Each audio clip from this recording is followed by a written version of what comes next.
现在是晚上的9点半啊，刚刚把这个锅碗瓢盆给洗刷好，上床躺一会啊。我这边起了一个痘子啊，就是昨天晚上没有睡好啊。然后没有睡好的原因呢，是因为我老婆打呼噜声太大了。你不要看我没冤枉你，你不信老婆你听，我录了一下。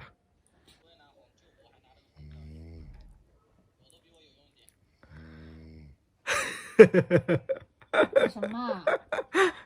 我只是听到你那个打呼噜，回想起啊，我就觉得一个女的这个呼噜怎么能打成这个样子啊？而且后来打呼噜打的像那喘不过来气的一样，真的。什么呀你？我是学不来，知道吗，老婆？那你也在打呼？你怎么？我从来没有过啊。你怎么知道你从来没有过啊？我老婆知道吗？当时昨天我听到他这样打呼噜啊，我起来看了一下，我在想是不是他被子蒙头了，或者说这个头呢歪姿势很歪，导致呼吸不顺畅。我发现并没有，很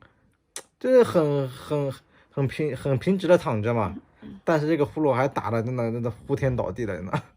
老婆，昨天晚上你有做梦吗？不记得了。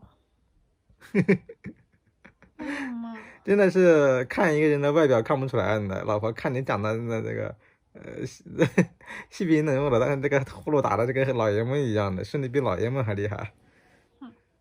哎，你把你的隐形眼镜去掉可以吗？等一下去啊。哎，老婆，我发现你没有我好看了。男人就像一壶白酒，越老越醇香。好看个屁！你看你头发像吴德一样。长长了，现在把两边剪短了，好看很多了。你怎么不说你变胖了，我变瘦了？我今天晚上已经减肥了，我就吃一点豆腐，吃一个馒头，我要再减重几斤啊！